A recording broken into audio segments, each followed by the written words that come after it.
भारत माता की जय। दोस्तों, मैं आपका भाई आशीष भारद्वाज। जो भी भाई जुड़ेगा सबका स्वागत है। एक जो बात है, हृदय की बात है। हम और आप जो अपने आप को मजबूत सनातनी और मजबूत हिंदू कहने में व्यस्त हैं, हम और आपने क्या कभी अपने गिरेबान में झांका है? हम और आपने कभी अपने गिरेबान में झांक कर यह देखा है कि हम कितने मजबूत और कितने कर्तव्यनिष्ठ सनातनी हैं?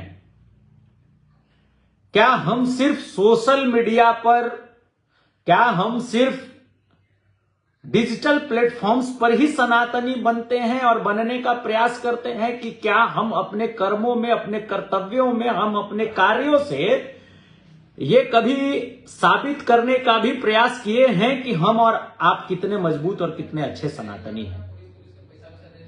ये सवाल आज हर एक हिंदुस्तानी के सामने चट्टान की तरह खड़ा होकर पूछ रहा है आपका अपना जमीर। यह सवाल हर एक हिंदू के सामने खड़ा होकर पूछ रहा है हमारा आपका जमीर। और जवाब भी हम ही और आपको देना है, अपने आप को जवाब यह देना है कि हम और आप कैसे सनातनी हैं। हम और आप अपने कर्मों में, अपने कार्यों में, अपने जीवन शैली में क्या अपने सनातनी होने का परिचय दे रहे हैं? अगर नहीं दे रहे हैं तो ये मोमबत्ती लेके निकलना, ये बैनर पोस्टर लेके निकलना, ये रोना गाना आप बंद कर दीजिए। क्योंकि हमारे और आपके रुदन को सुनने वाला, उसको समझने वाला, उस जज्बात के साथ खड़े होने वालों की संख्या मुट्ठी भर रह गई है भैया। एक ऐसा प्रशासन बांग्लादेश में है जो हिंदू को पकड़ता है और हिंदुओं को पकड़ के अंधी गंदी पागल भीड़ के हवाले कर देता है। उस प्रशासन से आप मोमबत्ती लेकर के और ये अपेक्षा कर रहे हैं कि वो हमारे हिंदू समुदाय के साथ न्याय करेगा।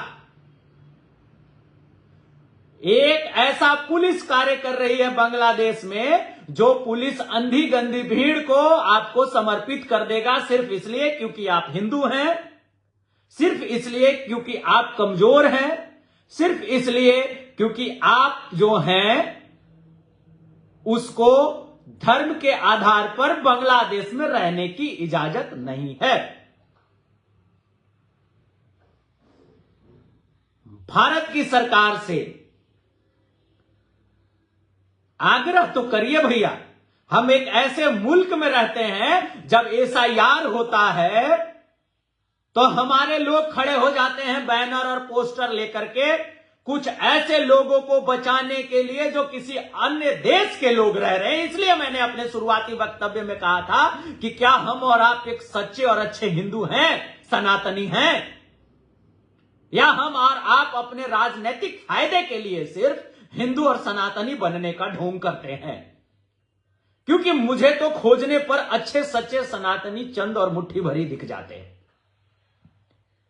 जब एसआईआर होता है तो मैंने सैकड़ों हिंदुओं को खड़े होते देखा है और यह कहते देखा है कि चूंकि ये हमारे वोट बैंक है इसलिए हम इनके विरुद्ध में नहीं जा सकते हैं। तब मुझे आपत्ति है ऐसे हिंदुओं से, क्योंकि आप जो हैं मेढक मत बनिए, आप बरसाती टर्टर मत करिए कि हम इस मुद्दे पे तो अच्छे हिंदू हैं लेकिन इस मुद्दे पर हम हिंदू नहीं है। क्यों नहीं है भैया?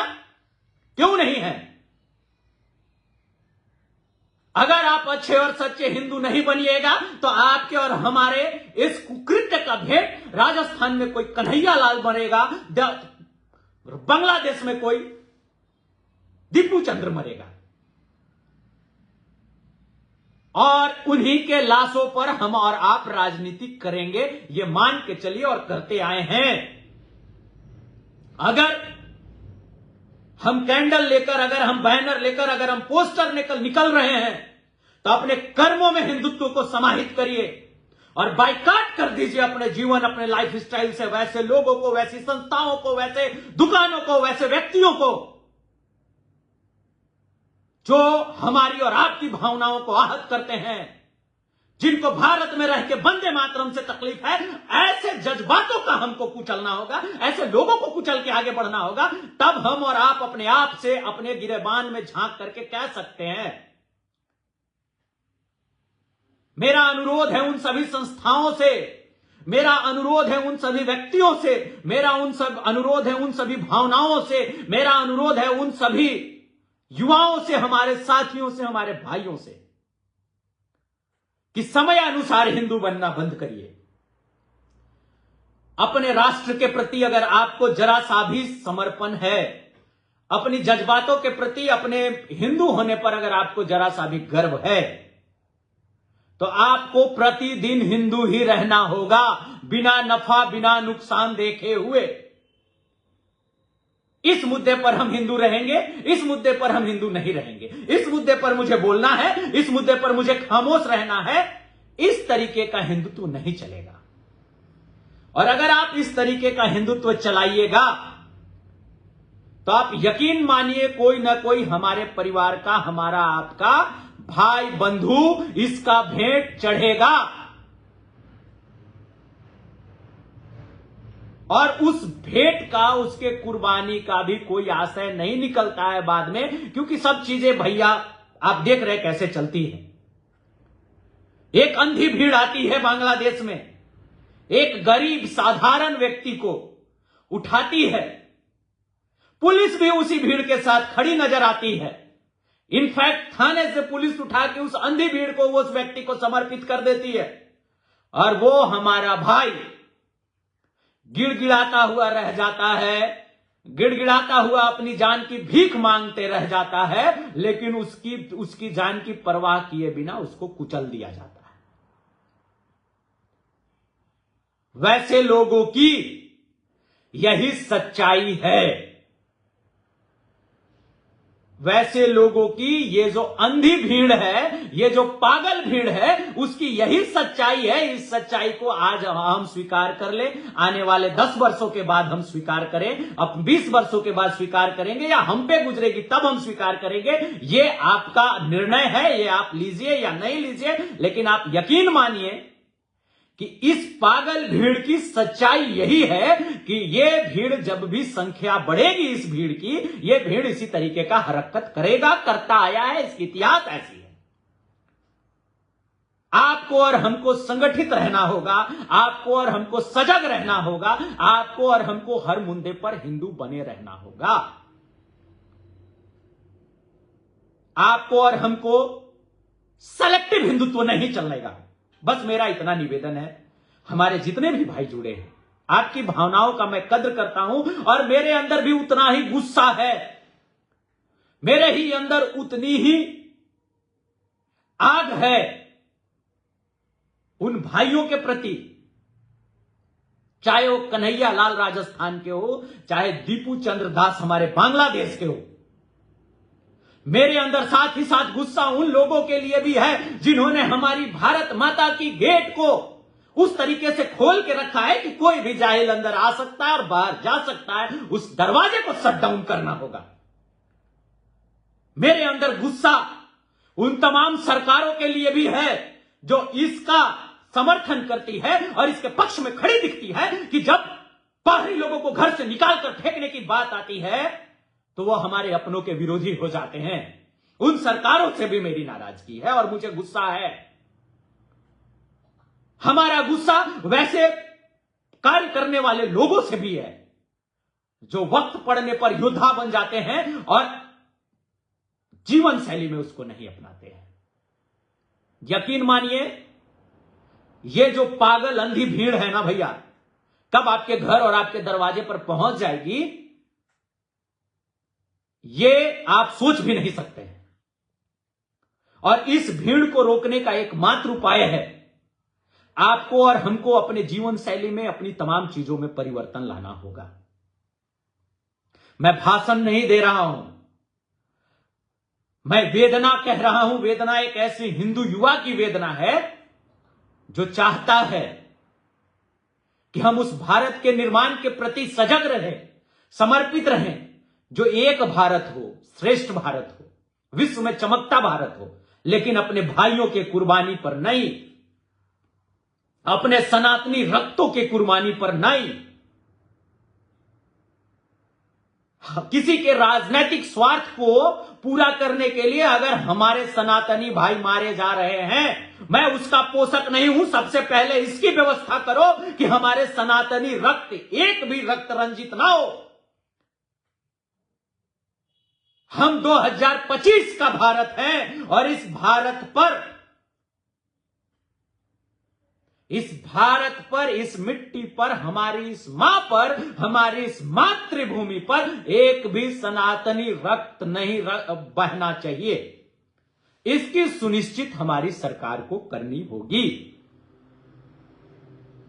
कोई भी भेड़िया, कोई भी पागल, कोई भी जाहिल आकर और जातीय उन्माद, धार्मिक उन्माद और तरह तरह के नारों का उपयोग करके और हमारे सनातनी भाई को मार दे, ये अब स्वीकार नहीं है और ये कभी स्वीकार नहीं था और ना स्वीकार रहेगा।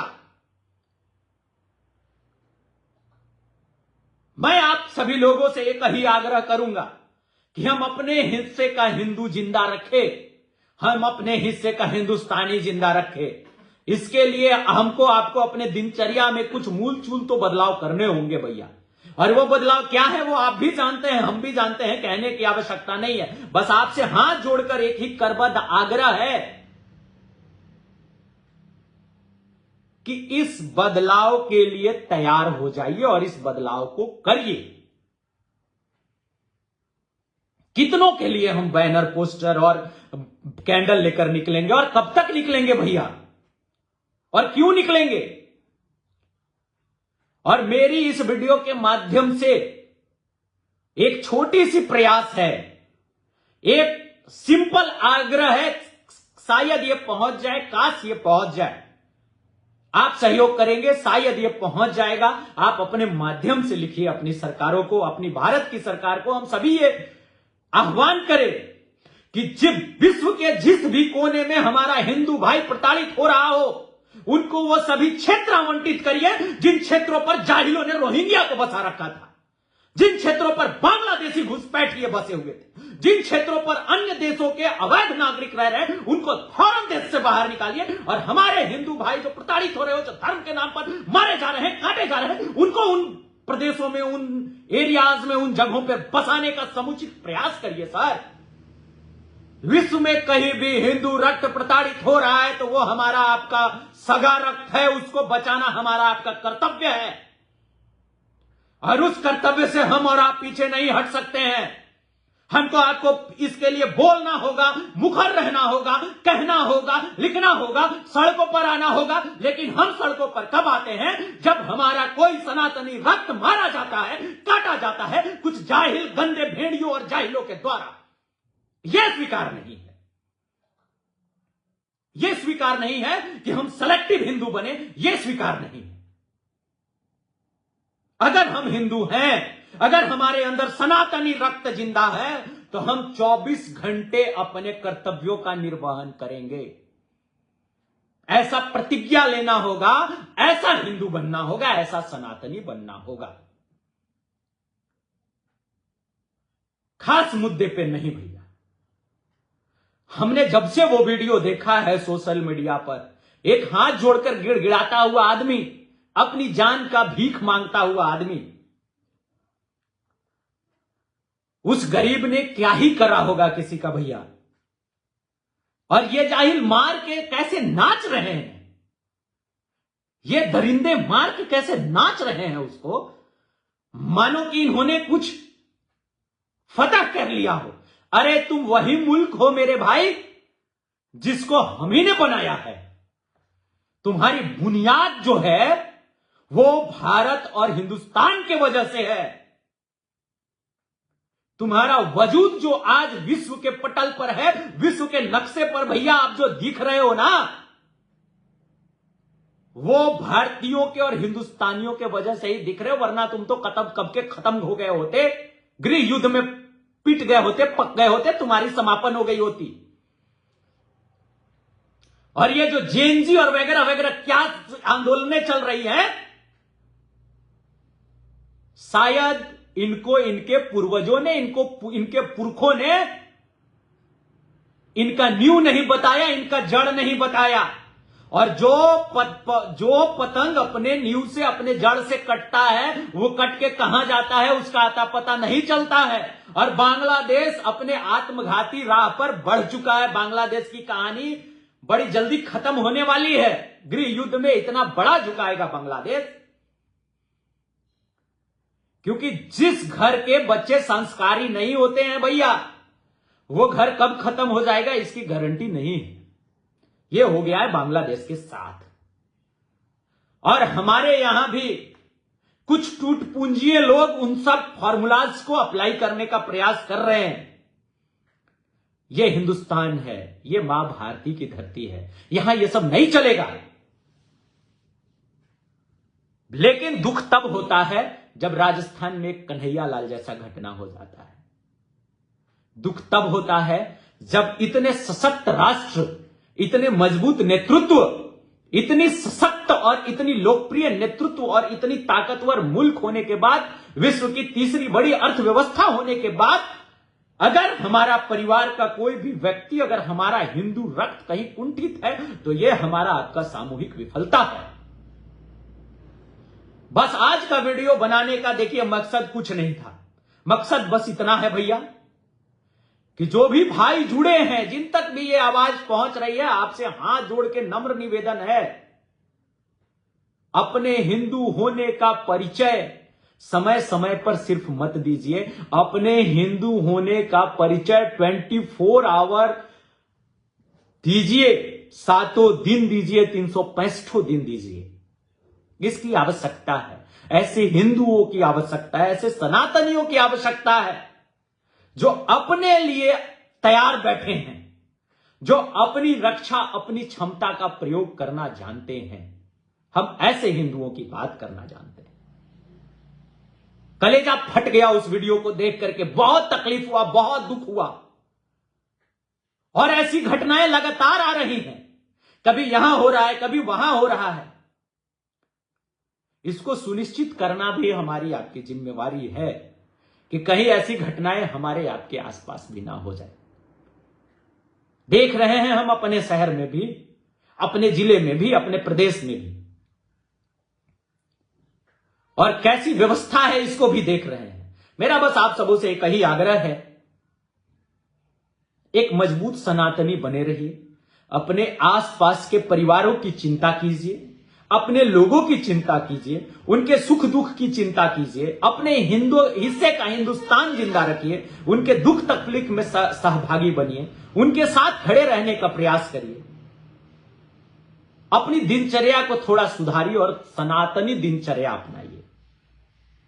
सनातनी दिनचर्या में कम से कम हम ये तो जरूर सुनिश्चित कर ले कि हमारा कारोबार जो भी होगा वो सनातनियों के साथ ही होगा, हमारा लेन देन जो होगा वो सनातनियों के साथ ही होगा। हमारा किसी से विरोध नहीं है, हम किसी से बैर नहीं खाते हैं, लेकिन हमको अपने परिवार को बचाकर रखना, अपने घर को सुसज्जित रखना, यह हिंदुस्तान के संविधान ने हमें मौलिक अधिकार दिया है। अपने विचार के अनुसार जीना, अपने शिष्टाचार के अनुसार देना, अपने धर्म के अनुसार जीना, यह हमारी संविधान ने हमें इजाजत दी है। बस मेरी इतनी सी रिक्वेस्ट है कि उसका हम लोग पालन करें। यह जो हमारे भाई के साथ हुआ है, यह दुर्भाग्यपूर्ण है। माननीय प्रधानमंत्री जी, गृह मंत्री जी, विदेश मंत्री जी, रक्षा मंत्री जी, सबको आग्रह है, और मैं कल चिट्ठी लिखने जा रहा हूं कि ये जितनी भी हमारे देश में घुसपैठिए हैं, चाहे वो किसी भी मुल्क के हों, इनको निकाल बाहर करिए और उन सभी स्थानों पर विश्व के किसी भी हिस्से में कुंठित हिंदू को बसाइए और उसकी रक्षा करिए, उसके बसाहट की और उसके लेवलीहुड की संपूर्ण जिम्मेवारी उठाइए। तभी हम अपने अच्छे सनातनी होने का परिचय दे पाएंगे। बहुत तकलीफ है, ऐसे वीडियोस जब सर्कुलेट होते हैं तो रोंगटा खड़ा हो जाता है भैया, बहुत दर्द होता है। पर अब इन सब चीजों को हमें और आपको अपने जीवन शैली में भी उतारने की आवश्यकता है, इतना सा अनुरोध है। और मुझे पता है कि जितने भी भाई हमारे जुड़े हैं वो सभी ऐसा कर भी रहे होंगे और करेंगे भी। मुझे विश्वास है कि जहां तक ये आवाज पहुंच रही है, जिस भी सनातनी कान तक ये आवाज पहुंच रही है, वो समझ रहे हैं कि उनका भाई उनसे कहना क्या चाह रहा है। वो समझ रहे हैं कि जीवनचर्या और दिनचर्या का मतलब क्या है। वो समझ रहे हैं कि हमें कारोबार कैसे करना है। वो समझ रहे हैं कि हमें खान पान कैसे रखना है। वो समझ रहे हैं कि हमें ये सब चीजों की खरीदारी कहां से करनी है। इतनी सी बस हमारी रिक्वेस्ट है आपसे। हमारे जितने भी भाई जोड़े, सबका बहुत बहुत धन्यवाद। बहुत परेशान करता है ऐसा वीडियो जब सोशल मीडिया पर आता है और कोई भीख मांगता है अपनी जान की, और दरिंदे, पागल, अंधे लोग उसके पीछे टूट पड़ते हैं। अरे एक गरीब के पीछे, एक निहत्थे के पीछे कितने जाहिल टूट के और कैसे हर्ष मना रहे हैं, कैसे ये दरिंदे नाच गा रहे हैं। बड़ा हद प्रभु भैया। कौम को सिखाने की जरूरत है, लोगों को सिखाने की जरूरत है, अपने समुदाय को बताने की जरूरत है कि आपके वजूद, बांग्लादेश की वजूद किसके वजह से है। और अगर नहीं सिखाएंगे तो भारत की सरकार को बांग्लादेश को सिखाने की आवश्यकता है कि आप हमारे वजह से हैं। बस इतनी सी अनुरोध है। जय हिंद, जय भारत, वंदे मातरम, जय जय पलामू। जो भी भाई जुड़े, सबका धन्यवाद। जय जय श्री राम।